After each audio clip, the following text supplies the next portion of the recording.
Good morning, ladies and gentlemen. I don't have a PowerPoint presentation to make, so I'll just make a few points and maybe throw the house open for discussion.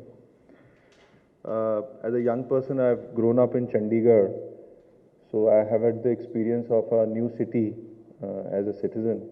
Of course, it was one of those cities which came up just post-independence, and still it is one of the most beautiful and planned cities of this country, and went on to serve Madhya Pradesh.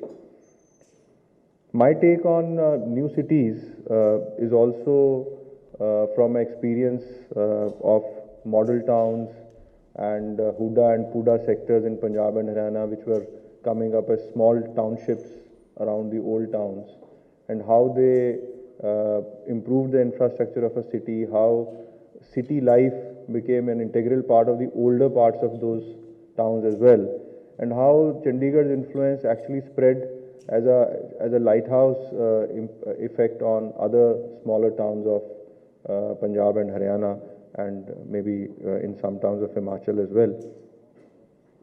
When we were planning for our smart cities and planning how to go about it, one thought was that we can have smaller new cities built around the older cities, which are part of the smart city network. Luckily, we got this opportunity in Bhopal. Bhopal, of course, is a large old city. It also has a newer part which was built post the state being declared in 1956.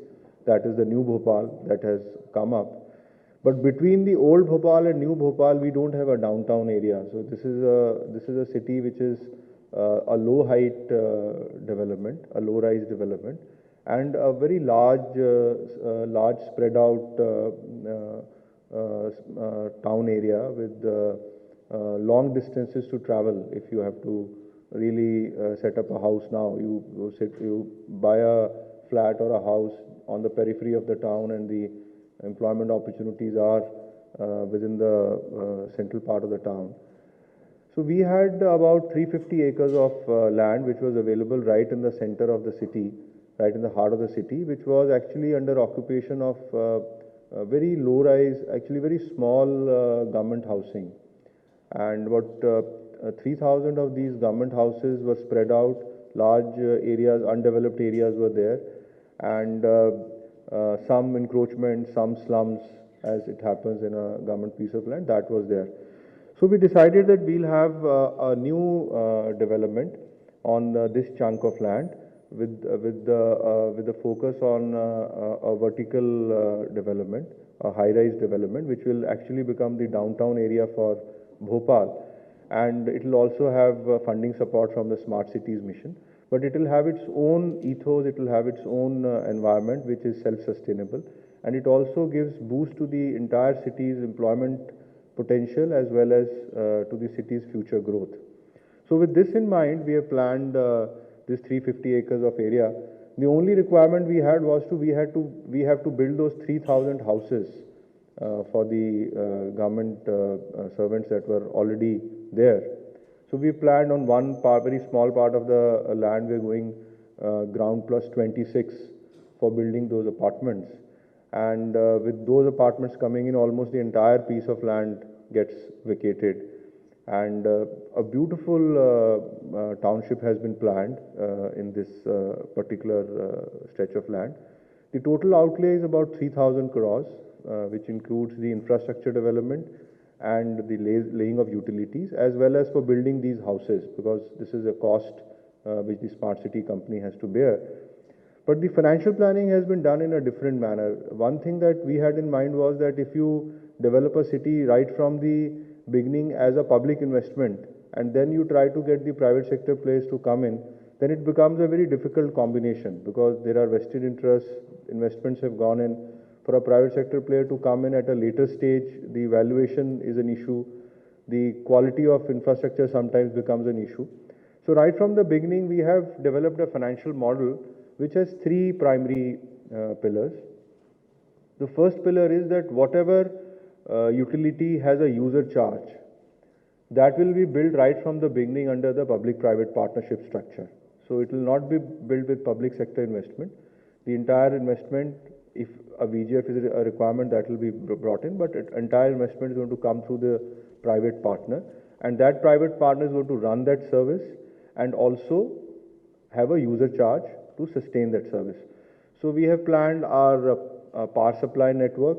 We are going to have a distribution license, which will be handed over to the concessionaire who comes in, lays the underground cabling network, lays the entire power network, and takes a bulk connection either from the electricity distribution company owned by the state or through the open access from any power supplier, so that affordable power is available in that area and it becomes a self-sustained mechanism for supply.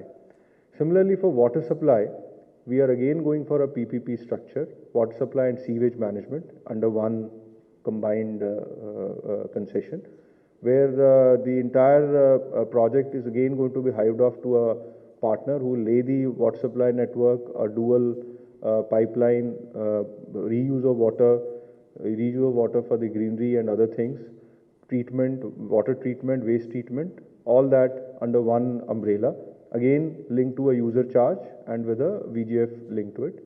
And then there can be a third player which comes with the ICT network. And also in the city, when we went for our smart poles and smart lighting, we didn't go for a public investment, we straight away went for a PPP project, which is for setting up 400 smart poles and 20,000 poles being converted to smart LED lights. That also has been hived off to a private partner. So Ericsson and Bharti joint venture has taken it up. So rather than investing money, we got a reverse bid. So we are getting about 47 crores as a premium for the concessionaire doing the project.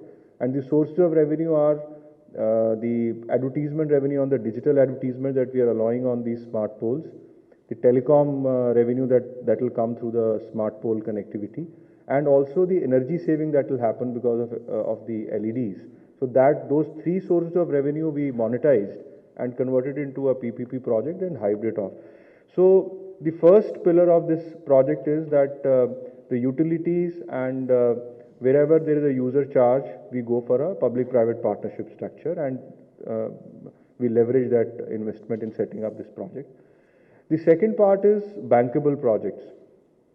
So we have already posed a project with multilateral agencies, with ADB and with other agencies. They are highly interested in funding us for those components which have a financially sustainable aspect. Like if we are developing a particular sector of that area, and that sector has a potential for monetizing the land in that area.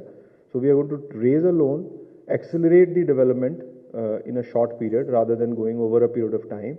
And the loan gets repaid over a 20 or 25-year period. So there are long-term loans that are coming in, and those loans will help us to fund those projects, and ultimately those projects pay for themselves. So that becomes an independent subset within the whole development. So those have been structured and now they are getting financially closed so that we go ahead and do the development. The third part was where we have to sink in money because there are certain aspects which don't have a return and ultimately some equity has to go in. So we have a 1,000 crore kitty under the Smart City project. Out of that, 500 crore kind of a revolving fund and a sunk fund we have put in for this project, which is going in as a margin where the bankable projects are coming in, or where we have to just invest upfront and we are not looking for returns immediately. Immediately means a time horizon of 5 to 7 years. Of course, returns will come over a period of time, but not in the short run. The fourth thing that we have done is that since this area is going to come up and this is a high density area, it's a township with a population potential of about 70,000 people and footfall of about 2.5 lakh people a day with the commercial areas and office spaces and non-polluting industry that's going to come in. So for that, there will be a revenue potential for the municipal corporation so far as the property taxes and other things are concerned, because they are their dues that will go to them. So we have leveraged that. We have negotiated with the municipal corporation, taken the advertisement rights within this area so that we can leverage that. And we have also done a financial analysis that over a 10-year period, once the city becomes populated, what is going to be the potential for raising property tax, and how we can leverage that property tax, not only for this area, but also for the entire city's development. So that aspect has been taken care of. Tatas are our DPR consultants who are preparing these DPRs with these pillars, financial pillars in mind. And tenders are being now designed. So we are hoping that by the end of this month, few tenders will come in the market, and we'll have a very fast development of this area. The other good thing is that when we planned our the metro networks and our BRT networks, the transfer stations, and our cycle tracks, we linked this part with the entire city. So that is also, there are two nodes, two transport nodes that are getting connected to this particular area. And that will also help us. I mean, this area will of course be a self-contained area where people can stay and work and have leisure and all those things. But it will also become a hub for others to come in and work, or come for leisure or shopping, and then spread out back to the old part of the city.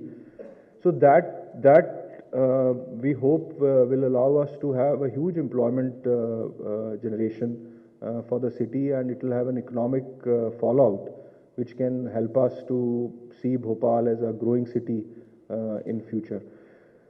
This model, of course, Bhopal, we had this luxury of having a new development that we could do right in the heart of the city rather than on the periphery.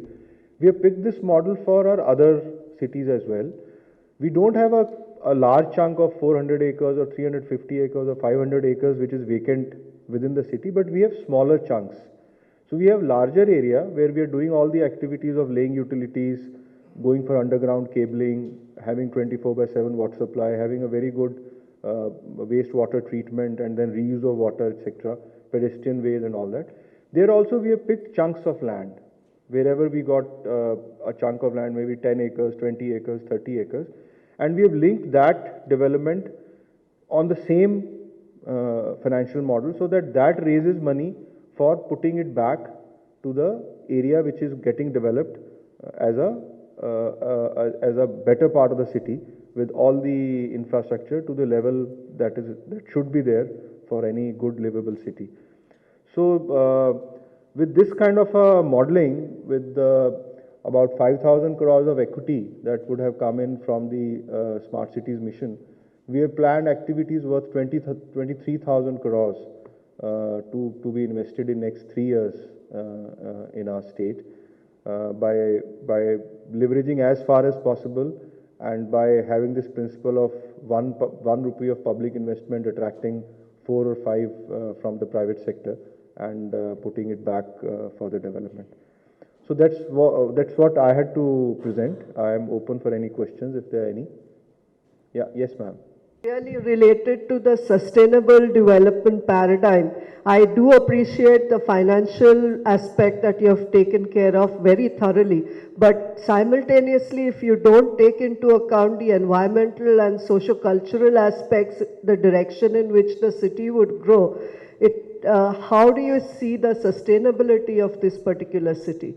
And I do appreciate the financial details with which you have worked out that sector, and I congratulate you for having done that.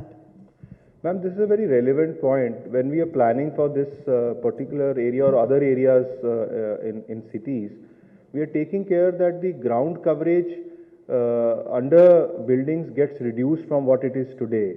Like the ground coverage today is 70% in this area, because there are low height single story tenements that have been built there over a period of time. Now when we are going for vertical developments, the ground coverage is only 30%.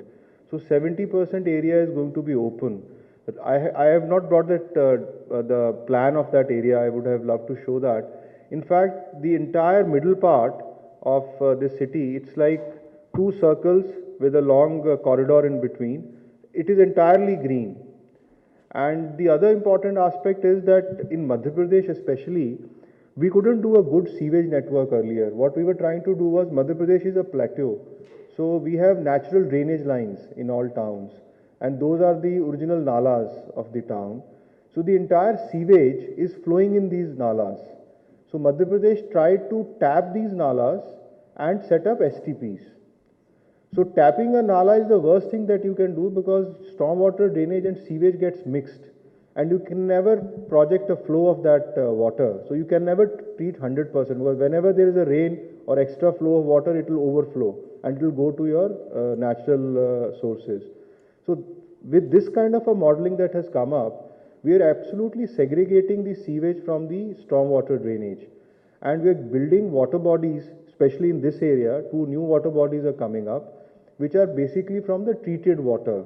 And that treated water, as there is a dual pipeline, that treated water is getting reused for the flushing, for the greenery in that area. So there is no water, wastewater that is going out of the township.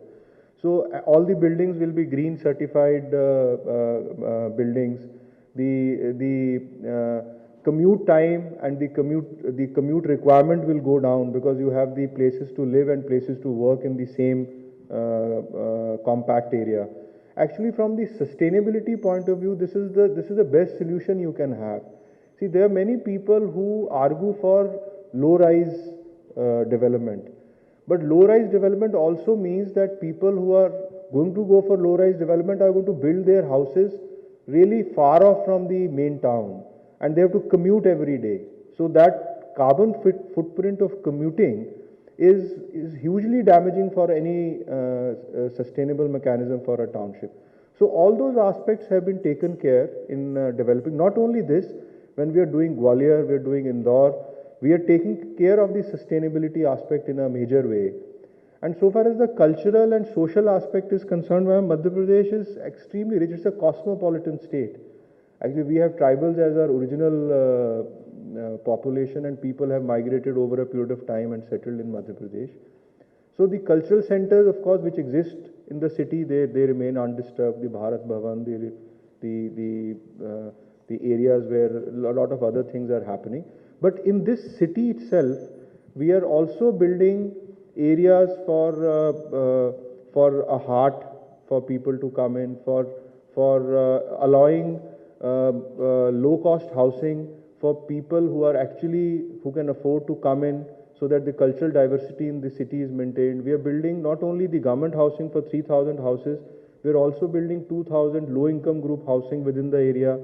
The safety aspects have been taken care of so that there is due representation from all sections of society within the new area. It doesn't become an elite area only. So all those things have been incorporated in the planning. I hope I'm able to answer it fully. Yes, please. Hello.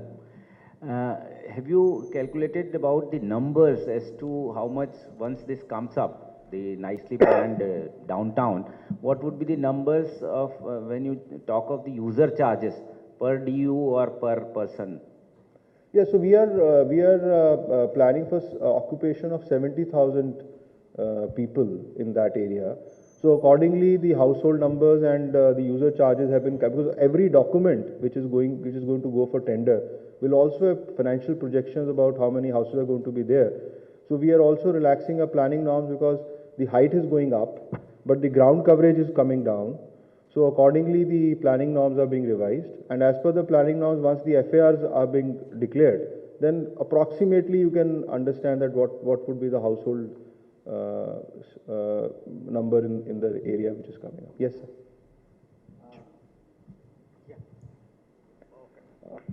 I hope I don't overshoot time, so you can always tell me whenever. Yeah. Zep. Okay.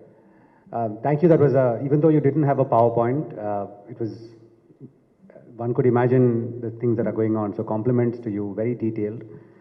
3 quick related questions. One is slightly more technical, but the other 2 are about governance and capabilities.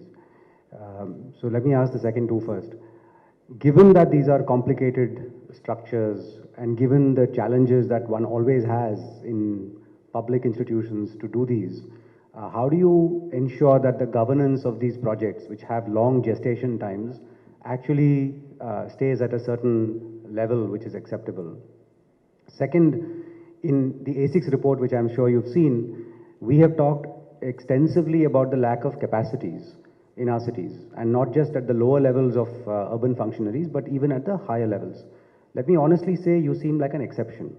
To be able to talk with such, flexibility about complex issues related to urban issues, financing, structuring, and so on, these are not easy competencies for people in government to have. And to execute a project of this scale over such long periods of time, how do you all think about the capabilities within government to both curate these but also engage with private sector participants, create contracts, make sure that the public interest is not lost, and so on? And the last of it is to do with money. In all of this, do you all have certitude on financial closure? Are these partners in these three buckets coming through? What's your sense of how long it will take for this to get to the other end before it actually starts off? Okay, so the first part is about the level of preparedness, if I may say, about the city to adopt new practices and to go ahead. In fact, fortunately, in the last 1.5 years, we have been building institutions and through those institutions documents, which have allowed us to have very good private sector players as partners to come in and have robust financial models. I gave an example about the project to set up smart poles, 250 kilometers of OFC cable, and smart lighting. So normally, if you see, every city is spending money. So it was a 600 crore project, which was prepared by the consultant for Bhopal. And when we went into a PPP structure, as I said, we could successfully bid, and we had the best people to come in. Ericsson and Bharti came in as a joint venture to win the project. So that one example now is getting replicated in other cities of Madhya Pradesh. Jabalpur has come in with the same tender, Indore has come in with the same tender. Similarly, we are doing integrated solid waste management projects with waste to energy as a component, and they are integrated right from the collection to the waste processing is with one concessionaire. And we've already awarded 5 of these cluster-based projects with about 70 megawatts of power generation capacity. So in the last 1.5 years, we have been able to instill confidence not only amongst the political executive of these municipalities, our own officers, but we've also been able to instill confidence amongst the private sector players who are coming in and participating. Then Madhya Pradesh has a great history of PPPs through its highway program. So that also is helping us with the credibility of the state with financial institutions as well as with players who are coming in is quite high. What was the last part? Yeah, the financial closure, of course, as I said, financial closure is happening. We have already, as I said, we have got this 600 crore of investment in our smart poles. We've got another 3,000 crores of investment in our solid waste management PPPs. We've already done 32,000 crores of highways, all on PPPs in the state. So financial institutions are strong as far as, I'm strongly inclined to work with us so far as PPPs are concerned. And as far as our bankable projects are concerned, which needs financial close, it is actually the other way around. In fact, only last week the ADB's full mission came to explore how they can fund Madhya Pradesh for its projects under the new projects. And when we explained to them our financial model, they had actually leveraged the capacity of the municipal corporation to pay back. So they came up with a model where they said that Bhopal can borrow 290 crores because they have this capacity to pay back in next 20 years. That was the gap in their earning and their expenditure. But when I explained my model that this is the model where the project is paying itself for the whole thing, so they have raised the level to 1200 crores for Bhopal. So that kind of engagement is there. And so far as capacities are concerned, since government is working and lots of officers, younger officers are also working, I mean the municipal commissioners, at the state level, guys like me, then a lot of consultants who have come in, lots of our second line, the engineers, the chartered accountants who are working in different organizations. So we have professionalized all our bodies. All the smart city companies, all municipal corporations have chartered accountants, company secretaries, guys with finance background, guys with very good engineering background. They have been recruited full time. And the other thing we have done is that independent directors in these companies are highly eminent people. Like we have Gajendra Haldia, we have DK Mittal, the former banking secretary. We have Mr. O.P. Agarwal, who is now working for ISB, who Indian School of Business, who again has a great exposure to transportation.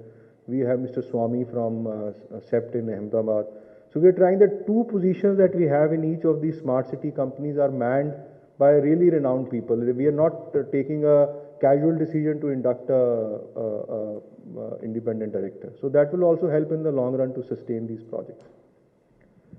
So I think the time is over as so far as this presentation is concerned. Thanks a lot. Thank you.